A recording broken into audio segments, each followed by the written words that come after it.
This is Emily Carney. Emily Carney, a lot of you know her. In fact, two different people so far have referenced Emily in the talk so far today. So I'm going to start with here in 2011. Emily Carney wanted to start a Facebook group for space enthusiasts, but was struggling to find a good name. Her husband, Steve, suggested Space Hipsters as sort of a sarcastic placeholder, but the name stuck. The group grew more quickly than she could imagine. And as of, well, where are you now? You were at 35,000 members in December. What are we now? Oh God, we're at 37 now. I think over 37. So it's really fun on Facebook. If you go there, there's a lot of fascinating people there. Space Hipsters boasts members from all around the world and includes space enthusiasts, writers, artists, scientists, engineers, aspiring astronauts, and even a few actual astronauts, which is very cool. And Emily is doing a lot of other space stuff besides Space Hipsters. And if you use the mouse from one computer, it does not move the cursor on the other computer. Okay. So I will turn things over to you, Emily. You have got a fascinating talk for us this afternoon, and I am very much looking forward to it. And I think you have the ability to share screen, so I will let you go ahead. Okay, let me share give me just a second. All right, I'm going to, okay, can you all see my screen? Yes. Okay, I'm gonna play from my current slide. Okay, first of all, I just wanted to say hello to everybody. I see a lot of my friends and people I know in this meeting, in this thing, so welcome, and I'm really excited to see you. So I wanted to just talk a little bit about what this talk's going to be about. My entire career was greatly influenced by, space literature I've read over the last 40 or so odd years. So I wanted to really talk about that. And the first half of this talk is going to be sort of a capsule history of space literature. And the second half, I was going to talk more about how it relates to what I've done. So I wanted it to make sense to you as I go through this talk. And if you see me looking down, I have notes on my phone. So I'm not playing Wordle or anything like that. I didn't want anybody to think that like she's playing on her phone. So anyway, I will just get started. And the talk is called From Space Fandom to Space Funerals. I'll talk more about the space funerals part later in this talk. So, all right. So books really still matter, and words are things. I think all of us in here can agree to that. And really over the last 60 plus years, it's hard to believe that some of the first human space flights happened over 60 years ago. Literature chronicling spaceflight history and heritage really has dazzled and awed readers, and it's often introduced audiences, including me, when I was a kid, to the subject. So frequently, I think the pieces that draw the most interest from people are really about people. People love to read about people. And those are the astronauts, the flight controllers, the families, and people who work on various different types of programs, such as what Chris Gaynor just discussed. He discussed Hubble, and many of us have loved reading about, the repairs that were done on it and stuff. There's a big human element in that kind of story.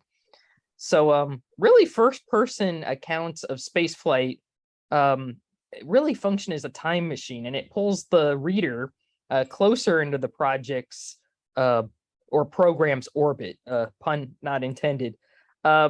So today I'm going to talk a little bit about books and articles, not just about books and articles. I'm going to talk a little bit about people, and people such as Michael Collins, who took us to places very far away, such as the moon. And I'm just going to let you guys see. That's a comment he actually made on my Instagram a few years back, because I met him and I was like, General Collins, of course, being a stupid fan, General Collins, I love Carrying the Fire so much. And he said, why do you read such smut? So, and he liked my comment that I said on Instagram about it. So spaceflight also takes us to eras we didn't all experience, such as, through the lens of people that weren't there. And here's a quote from Nancy Atkinson's 8 Years to the Moon, which came out in 2019. So I'll just leave it up so y'all can read it for a little bit.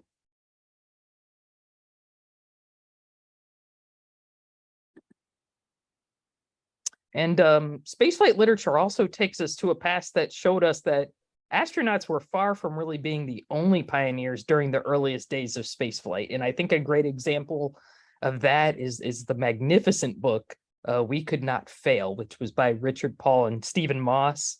If you haven't read that, I highly suggest y'all read it. And here's a quote from this book.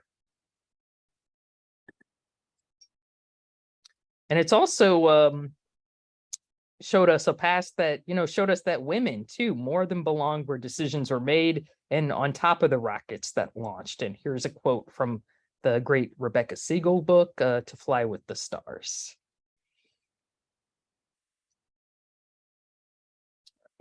I'm going to go to the next slide. So also it showed us a future that made us think about our place in the universe, and also our role in spaceflight. And one of those books is Dr. Brian O'Leary's. One of my favorite books personally is The Making of an Ex-Astronaut by Dr. Brian O'Leary. And I'll just leave that quote up for a little bit.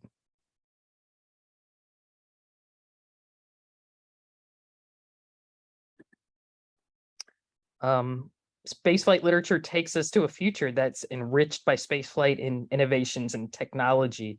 And here's an example of a book that definitely showed us that. It's 2081, A Hopeful View of the Human Future by Dr. Gerard K. O'Neill.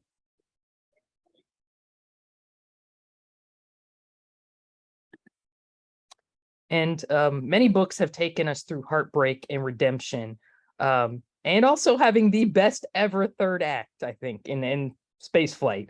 And this is from Al Warden's magnificent book with Francis French, Falling to Earth.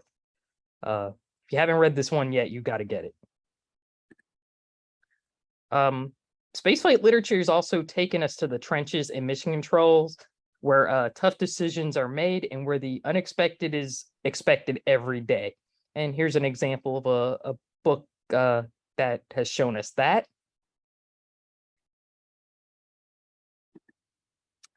And one thing I love is that we also find out about other countries' space experiences through our Cold War opponents' eyes, and also be dazzled by what they've seen. And here's a great example. It's a quote by cosmonaut German Titov from the book, the classic book, Into That Silent Sea. And finally, space literature really captures the mix of excitement and fear when something brand new is launched. And a good example of that is the Columbia STS-1 launch, brand new space vehicle. Nobody knew what was going to happen. And here's a quote from that book when they realized that they lost some of the tiles on that mission. Thankfully, that one came back. So space literature really celebrates all these things. But first, I really wanted to start with sort of a capsule history of the canon. So where did spaceflight literature start? I think it started when our ancestors probably looked into the sky and, they discovered that there were pinpoints of light. Some were bright and large, some were very distant and faint, some were static, and some were actually moving. And they probably wondered, as much as we still do today, even, what is lurking out there, as they made primitive etchings of what they observed, and they made primitive etchings of what they saw. So by the Renaissance era, we're going quite a ways into the future. People thinkers such as Leonardo da Vinci were really devising surprisingly modern looking flying machines and inventions that really closely represented spacecraft design, such as this right here. It's very capsule shaped. So one of the first science fiction books, I think you can call this a science fiction book, that really appealed to a mass audience was From the Earth to the Moon, which was written by Jules Verne and was published in 1865. This book would eerily parallel actual events that happened over a century later. Verne's sequel called Around the Moon was published 5 years later in 1870. So, okay, From the Earth to the Moon tells the story of 3 men who are launched to the moon via a space gun called the Columbiad from Tampa, Florida. So 104 years later, 3 men would launch inside a command module called Columbia from Kennedy Space Center, which is give or take 120 miles, 25 miles or so from Tampa, Florida. So these parallels were later explored in Tom Hanks's miniseries, From the Earth to the Moon, which is based on a book that I'll discuss a little later in this talk. So this slide always makes me laugh. In the early 20th century, readers devoured science fiction, such as amazing stories of super science, the John Carter on Mars series, and various science fiction periodicals. Now, these, I think it's safe to say that these magazines were very geared to young men, and they often featured strapping male astronauts with big muscles and scantily dressed women astronauts with impractical bubble helmets, but really, and aliens also, lots of aliens. But nevertheless, obviously this was not an accurate look at spaceflight. I can't get through this slide without laughing. I'm sorry. But these visions were very popular nonetheless, and I think this era also did leave its resonances. So spaceflight periodicals were also born at the beginning of the space race. And I think one famous example would be AvWeek, Aviation Week, which was later rechristened Aviation Week in Space Technology in 1960. And this better addressed the increasing focus on spaceflight, as you know, NASA had been founded in 1958. So I do believe AvWeek's archives are still available online and really remain an incredible resource if you'd like to look back into spaceflight history. And here's I think a January 1979 cover of it. So really mainstream publications all around the world, when the space race started to get underway, really covered the space programs in both major world powers, the USSR and the United States. And in the US, Life magazine struck a deal with the first NASA astronauts in an attempt to provide insight into what their real lives were. And to be honest, these pieces are not very incisive. They're highly edited. I think they would probably be considered puff pieces, but readers couldn't get enough of it. And the first images were from space, whether they were, and readers couldn't get enough of the astronauts and stories about space flight, and the first images from space flight that were broadcast in these magazines. Obviously, very pre-internet. Some of the young people may not believe this, but back in the day, we had to wait months for magazine articles to come out to actually see photos of from certain missions, which now seems crazy because now it's very, on demand. Like, Artemis did something, we saw a photo the next day or a few hours later. Not so back in the day. You had to wait several months. So hard to believe. So by the early 1960s, books began to emerge discussing astronauts and cosmonauts, accounts of spaceflight and what it was like to be really among the first selected to go into space. Two early examples of this subgenre were We 7 by the Mercury 7 astronauts and I Am Eagle. The latter book was by Martin Caidin and was a translated compilation of conversations with the second cosmonaut to fly in space, who is German Titov. For many space enthusiasts and a lot of people I've talked to, this book was really their first exposure to what was happening on the Soviet side, because we didn't hear a lot about what they were doing back then.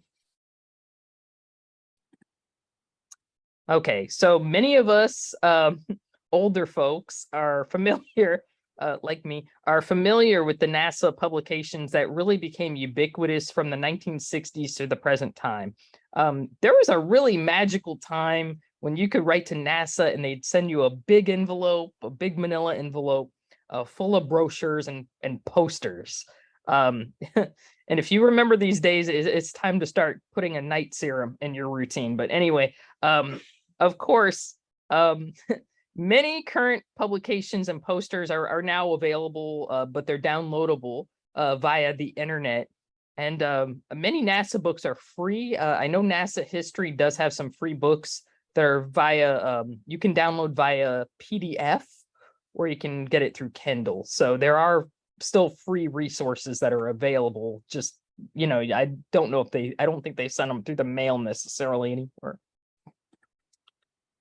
So around 1970, the astronaut, or in some cases, ex-astronaut, tell-all became a popular subgenre in space literature. And during this time, figures such as Brian O'Leary and Buzz Aldrin revealed the less than glamorous nature of astronauts' lives. But this medium was, I think, this is my opinion, I think this medium was really perfected in 1974 with the publication of Mike Collins's Carrying the Fire, which is still, has not aged a bit really, and is still an incredible read to this day. In 1977, Walt Cunningham dropped the instant classic, The All-American Boys, which told us everything we wanted to know about Jack Swiggert's love life, but was afraid to ask. In 2011, Al Warden's Falling to Earth proved to be yet another instant classic, I think. During the last decade, many strong astronaut books have entered the market, including ones by the first U.S. women astronauts, including Ray Seddon and Catherine Sullivan. They both wrote very excellent books. So one cannot leave out newspapers as excellent sources of information, and at times, really, when we think about pre-internet, really the only sources of information. I remember, you know, I used to spend, when I was in college, I spent hours looking at microfiche of old newspapers. Some of you all might remember those. If you really want to take a trip back into space history's past, I highly recommend you get a subscription to newspapers.com. It's a great asset to have. I use it all the time personally. In addition, it bears mentioning that other nations did cover space events in their own way with their own journalists. And here we see Soviet journalist Igor Krylyov, I think I'm saying his name correctly, in an awesome red jacket, interviewing the Soviet side of the Apollo-Soyuz crew after their return to Earth. So there were limitations, unfortunately, in how spaceflight was chronicled and covered, I would say, during its first 25 or 30 or so years. On the US side, no women or Black astronauts would fly until 1983, which really meant that women in Black populations were really little represented or not represented at all in stories about early spaceflight. Any stories about the Black experience in aerospace engineering or at NASA were generally only covered by the Black press at the time. In addition, international space endeavors were really little recognized stateside until the 1980s, when the US began flying European space astronauts aboard the space shuttle. Okay, so the thing is, there were women space reporters during the early days of spaceflight. They may have not been as famous as, say, you know, Walter Cronkite or John Chancellor, but they were around. A few of them are listed up here, including Reen Carpenter. And she is here wearing a fantastic, you can't tell because it's a black and white photograph, but she's wearing a fantastic pink dress. And she is about to cover Apollo 7 on NBC with David Brinkley and Chet Huntley. And here's the names of several women, earlier women space reporters.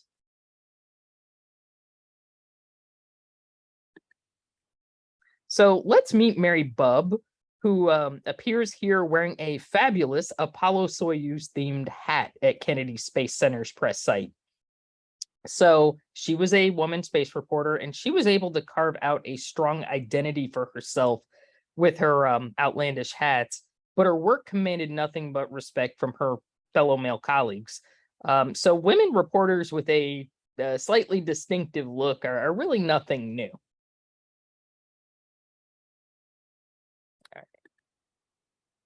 And here is Lillian Levy, a NASA journalist whose work was also very well respected. During the 70s, NASA began to better showcase its women in the spotlight in agency publications. And women such as Levy were really no longer regarded as sort of an exception, a happy exception, but as professionals at the top of their field. So, and obviously we see here, she received a lot of accolades, and women began to receive more visibility in their publications. This is notable in that Levy may have been the first woman to chronicle the Skylab program. Here we see a snippet of her 1972 snippet of her A Woman's View of Space article or column. She had a regular column. And this one spotlights the food that was prepared for America's first space station. So women like Carpenter, Bubb, and Levy didn't just shatter the glass ceiling. They rocketed right through it, and they showed us that women in the newsroom didn't just have novelty status. And I think we all owe them a big debt of gratitude. Okay, now on to grassroots movements. Grassroots societies really began to rise in prominence during the 1970s. One example is the L5 Society, which was dedicated to the ideas of space settlement pioneer Dr. Gerard K. O'Neill. It even had its own magazine called the L5 News, which had society news, feature-length articles, and often really incredible artwork by people such as Rick Sternbach and Kim Poor, names like that. Echoes of this publication can still be seen in the present day Ad Astra, which is the flagship magazine that is published, I think, quarterly by the National Space Society. Okay, by the 1990s, the internet began to rise in prominence, and longer feature articles began to pop up on websites, including Collect Space and Space.com. Also by the 2000s, independent space blogs, or which is short for weblogs, that's what it stands for, began to proliferate, and it gave independent journalists and writers outlets and also a level of prestige, because many people began to read them and think, wow, this is actually pretty good stuff, you know? So here's the part of the talk that I've been dreading, and maybe some of you have been looking forward to it. I'm going to try to explain my place in the canon and introduce you to some of the people who inspired me. So some of the slides get really stupid from now on, so I really apologize. Join me for a vicarious journey into the mind of this space available and what set me on my path from space memer to actual space expert. So I really want to go way back into the past. The space shuttle program is really, we could be here for 3 hours. I could be discussing, you know, what started my love for space, but we don't have that long. So I'm going to start back into the past at about 1988. The space shuttle really is what first inspired my love for space flight. But I think the first book that made me think, man, I would love to write like this was published in 1988.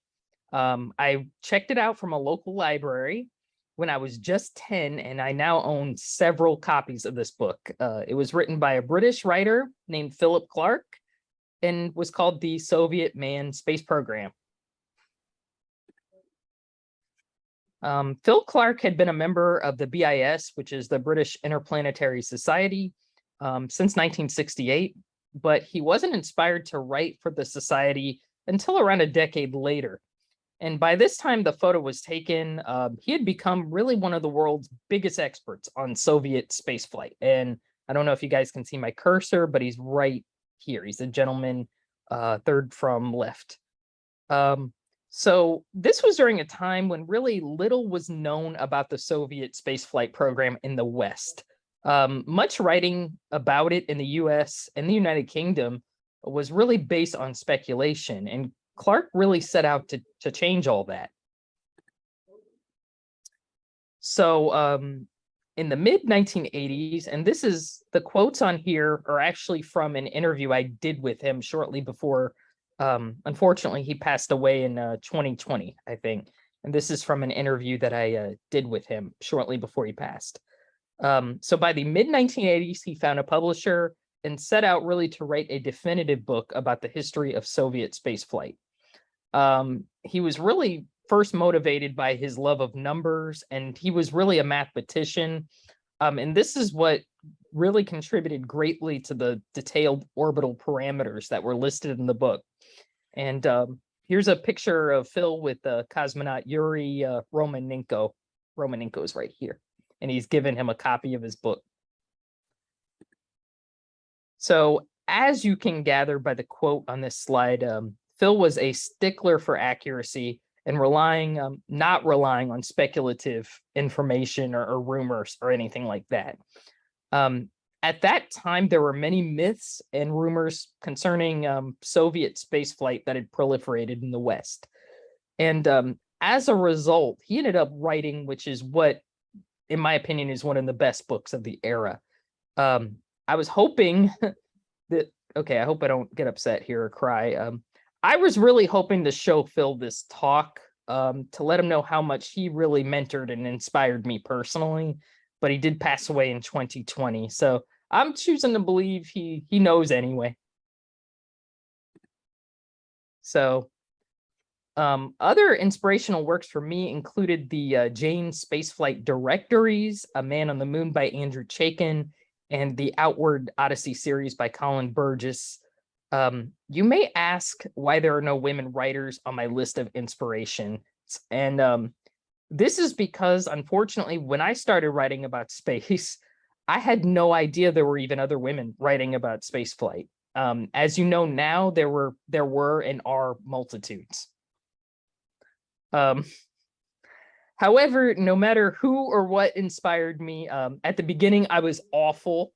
And my work really bore no resemblance to the fine works that I previously have mentioned. There was really 0% interest in my writing from editors, and I couldn't get people to look at things I'd written, even when I begged and pleaded at them. I had a lot of failure when I first started. So yeah, and that's kind of what I'm trying to get across with these memes here. So most of the time, editors either did not respond to my emails or they'd respond, and I'm not making this up. We already have one female writing for us about space on our staff. That was back in the day when you could only have one female writing about space on a staff at any given tech website. So the statute of limitations has now expired, and I can now share some examples of how bad my work was in the beginning, even as recently as 6 or 7 years ago. So here's a genius offering from 2012 that is apparently is a capsule history of disembodied Dave Scott heads on television from 1972 to 1981. Really, that it's more of a pictorial, but yeah, it's pretty horrible. And yeah. All right. Okay. Now, if any astronaut deserves a doorstop biography, it's Jack Lousma. His career has encompassed the Marines, Apollo, Skylab, Space Shuttle, you name it. He's done it, right? I don't mean to interrupt you. I just want to give a shout out. Jack Lousmas from Grand Rapids area, West Michigan. We claim him. Woo! He is awesome. He is, and also I do want to say he is one of the nicest astronauts you'll ever meet. He is the sweetest person. However, this article is not it. It's not it. It ain't it. This is not the article that he deserves. Seriously, I think I wrote this in 2016 when I should have known better by that point. Here's another non-Pulitzer winner from 2011 about an actual conspiracy theory about the STS-1 crew. And there was an actual conspiracy theory about them that they'd been cloned. The only redeeming feature about this piece is I think I threw a nevertheless in it somewhere. And I think the sad thing is these are still available to read. Like if you go search through the This Space Available blog, you'll still find these. So because of the word conspiracy in that piece as well, I started to get a ton of weird emails from moon landing deniers, flat earthers, Stanley Kubrick enthusiasts, you name it. These were kind of dark times in This Space Available's history. So, but by 2012, things were beginning to look up. I developed a small but loyal fan base. Gene Cernan even found out about my blog. Let me explain how this happened. At the 2012 Astronaut Scholarship Foundation autograph and memorabilia show, he asked me what I did for a living, and I replied, I read a space blog, Captain. And he replied, what the hell is a space blog? Here is a picture of us taken shortly after that exchange. Really, he was pretty nice. He was not being rude. He had no idea what a blog was, but I tried to explain it as best as I could to him. So by 2015, a more serious dedication to space history started to increase my profile. I really began to narrow my focus, and I started writing about history, figures, and programs that I really felt deserved a second look. And I think 2 articles really broke me sort of into the mainstream, I guess. The first piece I wrote about Shuttle Centaur for Ars Technica, and the second is my often reposted piece about the myth of the mutiny on or the strike on Skylab. And I think these pieces added a great deal of credibility to my resume. So a group that some of you may have heard of called Space Hipsters established a book prize, an annual book prize that helps to celebrate excellence in spaceflight literature. I want to give a big shout out to Lois Honeycutt, who really is the brain behind that prize. So if she's watching, I want to give her a big salute. But this year, I'm happy to report we do have a lot of incredible, I think, finalists, people that are being judged for the prize. And yeah, it's the competition is going to be really tough this year. So more about my work, though. My blog, The Space Available, which has celebrated almost almost 13 years. Anyway, in 2019, it was picked up by the National Space Society, which was a huge honor for me. I love being part of their heritage, even in a small way. One of my stories even made it right under Elizabeth Holmes on my Google homepage. So I really hit the big time, right under Theranos. All right. Seriously, though, my writing did change a lot within a decade. And during the last probably 2 years or so, 2 or 3 years, I've written a lot of pieces that I'm particularly proud of.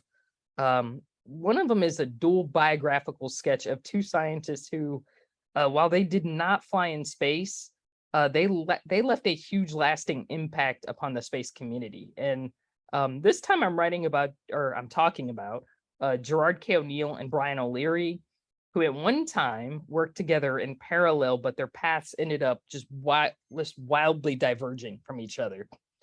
And anyway, I was really curious as to why their legacies were so different, even though they had collaborated together a lot. And I really wanted to write something that would challenge me in a way as a researcher and a writer in just ways that I'd never been challenged before. There were a lot of challenges about writing about both these men. They'd never flown in space.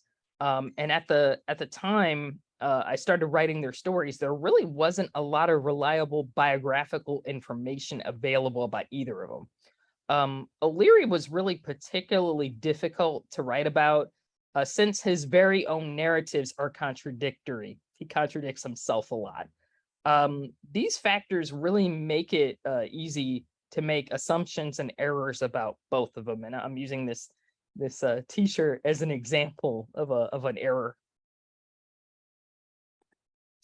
However, there were a few people who were still alive at the time when these men were both in their prime. And I really wanted to talk to Dr. Philip Chapman, who not only knew both scientists, but also was the first Australian-born citizen to be selected to the astronaut group in 1967. The more I looked into his career and relationships within the space community, the more I believed his presence could really be the fulcrum of this entire story.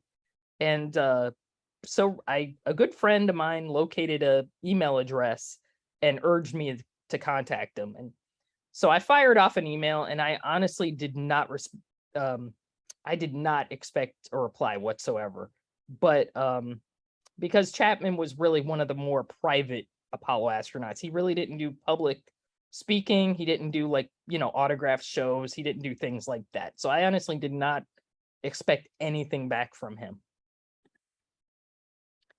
2 days later, Chapman responded, and he seemed more than happy to discuss their careers, which was awesome. And what was even cooler is that he discussed his own life with me, which included several explorations of Antarctica. And this led me to write a 3-part series about him, his beginnings, his career at NASA, why he decided to depart NASA, and really what came afterwards. To me, was the most exciting about his life. It was really an endless thrill to hear and chronicle his untold stories. And I think he enjoyed, I think he enjoyed talking to me as much as I enjoyed listening to him. And I found him to be very, very helpful. So we were supposed to work together on a book project, but unfortunately it was not to be, as Phil passed away suddenly in April 2021. And I'll be forever grateful to him for his correspondence and his openness. He really helped both of us paint a vivid picture of a era that I missed. So, and he was a wonderful person. So, all right. So this is the space funerals part. In 2021, I joined Celestis Memorial Space Flights as a writer. As someone who has really gone through a lot of grief during the last few years, this experience for me has been really cathartic and helpful. I've gone through a lot. I've lost a lot of friends, including Phil Clark and Phil Chapman and Al Worden. I was very blessed to know all 3 of these guys, and it's just been very tough. We've lost a lot of people in the space community. And really, it's just been hard. And this whole experience for me has helped me sort of process my grief and have something healthy to think about versus, doing anything negative about it. It's really been interesting going from chronicling space to discussing sort of the intersection of space and I think emotional closure. Because to many, the idea of achieving space or going to space represents kind of like the ultimate achievement, sort of the ultimate goal, like, oh, now I get to go to space. So I'm very grateful that Celestis has given me this opportunity. And also, I want to say, more interestingly, that Phil Chapman is going to be on 2 of our flights, the Aurora flight and the Enterprise flight, which is really cool. I feel like that's kind of a nice, I guess, circle to close within this whole thing. So in 2021, I also started a newer blog on Medium, which is a place I put sort of more personal writing that I can't fit anywhere else. There is some very frivolous stuff on it, but there are more sobering pieces as well. I was really tremendously influenced by Al Worden's bravery in his memoir, Falling to Earth, and how he decided it was really time to tell his story, even if certain people didn't like it. I always wanted to write pieces that were just 100% total honesty about situations I had experienced. So I figure, why not go for it, So what if some people get mad? Nobody's ever died from being mad, right? So I borrowed a little bit of courage from Al's example, and I took time to discuss some things that really need to stop being normalized. in the space community. So this is a very different talk from what I envisioned it as when I first started writing it. Many of the people I've discussed in this talk were still alive when I started envisioning this one, but are sadly gone now. They might be physically gone, but as long as their words are here, they still exist. As long as Carrying the Fire is in print, Michael Collins is still here.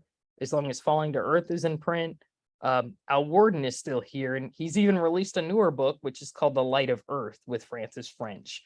I think as long as the Soviet manned space program is here, Phil Clark is always going to be relevant. And as long as Phil Chapman's memories are still available, he's still around. And as long as, for example, Reen Carpenter's Life magazine pieces are accessible, I think her voice will always be heard loud and clear. I think great spaceflight literature gives people a sort of immortality. And it's the same thing for all the great authors who've spoken today. I think we'll remember their works for a very long time. So 60 plus years of spaceflight literature keeps their memories and those of countless other pioneers alive and vibrant. And to paraphrase Dr. McCoy, they're not really gone as long as we remember them. Thank you. Thank you so much. Got a few questions. Let's see. The first one I'll start with is, you discussed space fiction in your presentation.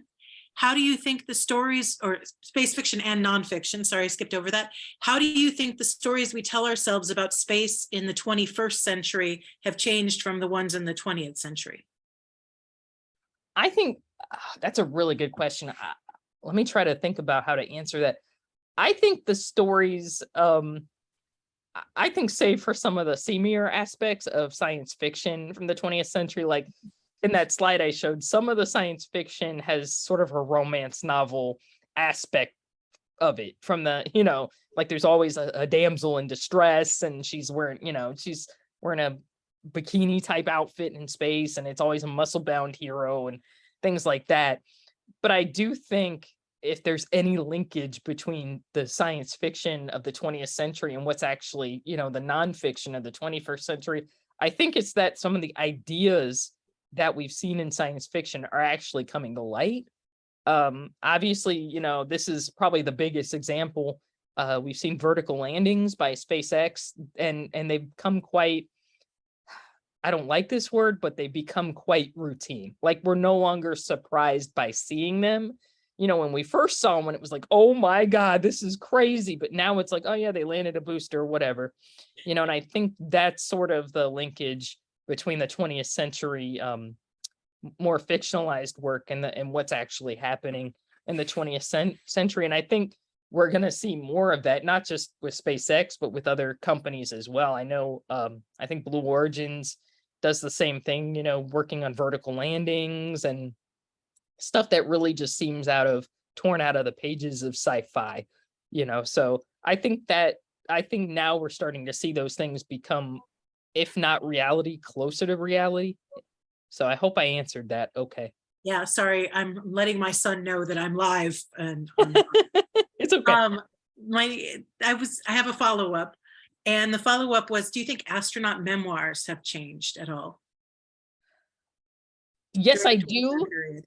I do. I think I'm trying to think of what the first real astronaut memoir was, because some of the ones from the early 60s, like We 7, were like, I wouldn't say they were ghost written, but they were probably softened up quite a bit. Like, I think if Gus Grissom had written his own piece in We 7, it would have been a lot stronger verbally than what actually came out. I do think there are some differences between some of the memoirs that came out in the 70s and the ones that came out more recently. Like, and this isn't meant to be a personal slam against any of the people who wrote the ones that came out in the 70s, but I noticed that, for example, like O'Leary's Aldrin's and Cunningham, they wrote memoirs in the 70s, and they're very good, but there's not a lot of like personal insight in them. Whereas when you fast forward to like 2011 and Al Warden puts out Falling to Earth, there is a ton of personal insight in there.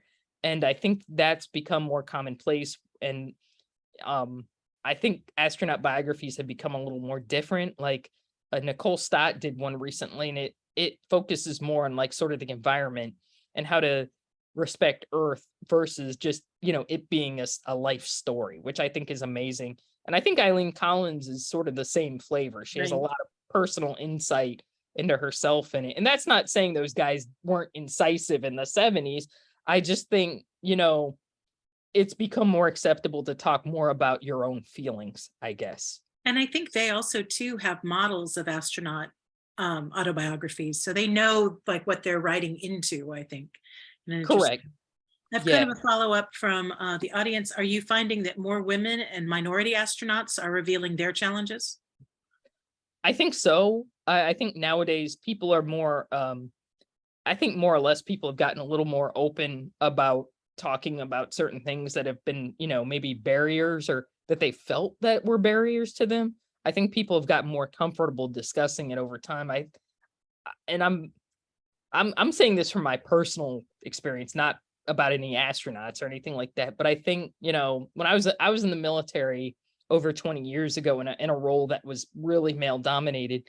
And back then I wouldn't have spoken out at all about anything that I didn't like or that made me uncomfortable, just because I didn't want to lose my job. I didn't want to make anybody angry, you know. And nowadays, I don't know if it's age or what, but nowadays I'm like, I don't care. I should have said what I thought. Like, why didn't I, you know? And I think nowadays it's more acceptable for people to speak out about these were things that I felt uncomfortable with. Yeah, I could see that. Also just wanted to mention there were a couple comments about you being funny in the chat, and then also Ra, as in Ra, was coming from one of our Marine viewers who was Thank you. expressing some appreciation, I think. Another question, which is, I think, moving toward the Celestis thing, is when will the first Vulcan Enterprise flight actually fly? I think I don't have an exact date yet, unfortunately, but I think it'll fly the first half of this year. Currently ULA is preparing the Vulcan rocket. So they're getting ready with it, and I've seen a lot of great pictures of it. I think I don't want to give an exact day because I don't want to get in trouble with my boss or anything like that, but I think it'll fly the first quarter of this year. Okay. And that's the one that's going into deep space, right? Yeah, what's going to happen is, and I'm hoping I get this sequence right, it's going to launch with the Astrobotic Peregrine lander. And basically what's going to happen is the Centaur stage is going to make a TLI. We're going to hear go for TLI just like Apollo. That stage is going to ignite, and then the Peregrine lander is going to be dropped off at the moon. Sounds like dropping off, you know, kids at school or something. Very casual, but it's gonna drop off the Peregrine lander by the moon. And then after that, the Centaur is gonna fire again and just go into deep space. Okay. And I think we've got time for one last question, and that is, do you have a list of some of your favorite reads? You know, that's a great question, and I need to make an actual list of my favorite books. It's kind of obvious through the talk. I'm very partial to 70s astronaut biographies for some reason. It's really when you saw the genre come together, and there's some really amazing ones. But God, I would probably say my all-time favorite is Carrying the Fire. Mhm. I mean, that to me is the gold standard. And my second favorite is probably Falling to Earth by Al Warden. If people have not read that yet, you will not be disappointed. Go read it. It's a tremendous story of just redemption, I think. I love it. Yeah, I agree. That's a good one. And I've always been impressed by Michael Collins' just sheer writing ability. Just that is a beautifully written memoir. Yeah, it's incredible. I mean, honestly, I mean, I'm a little, I'll be quiet in a second, but I'm a little jealous of him that he can do so many things well. Like he's not only like this, you know, fighter jet pilot, he's also this incredible writer of just beauty, you know? And he was doing art later in life too, Yeah. which was fantastic. So. Renaissance man. Well, thank you very much, Emily. This has been fantastic and very interesting and enlightening. And we appreciate you coming and taking some time out of your day to come talk with us at Roger That. Thank you so much. This was awesome. Thank you. Thanks, everybody. And next up is going to be Dwayne Allen Day at 2 p.m. I don't know if he's, or 3 p.m. Okay, let's just start over. Dwayne Day is going to be speaking at 3 p.m., which is about 9 minutes from now. So have a little break and we will see you then.